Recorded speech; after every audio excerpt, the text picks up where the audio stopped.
Hi, everyone. I'm Steve here with Pastor Brote. We're going to talk about a rich guy who ran to Jesus and basically told him that he was perfect because he kept all the commandments. And I think Jesus kind of tells him that that's not necessarily the case. So if you guys have comments, leave them in the comment section.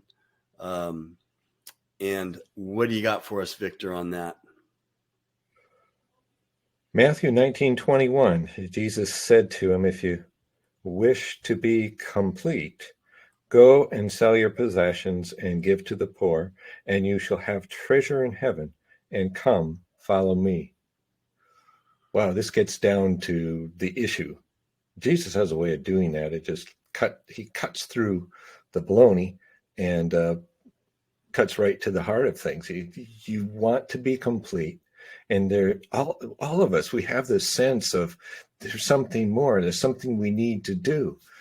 Jesus tells us that if you want to, now it might be perfect in your translation or filled up, but if you want to really get there, give your money, feed the poor, help people who are in need, and you will be blessed. And you will feel that sense of completeness or of I'm struggling for a word of rightness in the way that we're walking. You know what? This guy had an idol, and Jesus knew it. That's why he said, you got to give it all away, because he had an idol. Now, there's other places where Jesus says, we want you, make your money grow. You're a good servant. You doubled the talents. You doubled the money. But this guy was full of pride, and he had an idol, and that idol was money that he was holding on to. And it's like, I'm perfect. And Jesus said, okay, if you really want to be perfect, get rid of your idol, which was all his money. Interesting. So, is there anything else that you would add to that? I mean, that's interesting. He had an idol, and Jesus said, well, if you really want to be perfect, because you're not, because you're telling me you've kept all the commandments. For one, you're lying right now.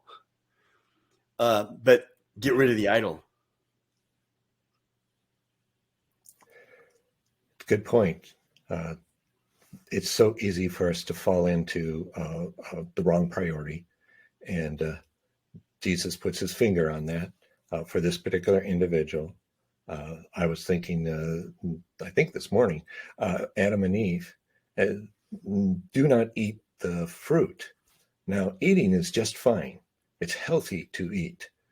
And yet the rebellious part of the whole problem wasn't to deal with power or other things. Of course, they didn't worry about money, but back in Adam and Eve's time. But the point being is there are good aspects to each issue. Money, there's good aspects to it, and it can be turned into something that's not balanced correctly. And this young man thought he had everything in order, and he had nothing in order because he fooled himself. And we do that all the time. We fool ourselves really easy. Yep. And that's why Jesus speaks of money so much. Yep, that's true. A great topic. I love this passage. It's in multiple places. So anyway, if you guys have thoughts on this, put the comments in the comment section, your thoughts, your ideas, your input. We'd love to hear it. Thanks for being with us, Pastor. Thank you. Good to be here.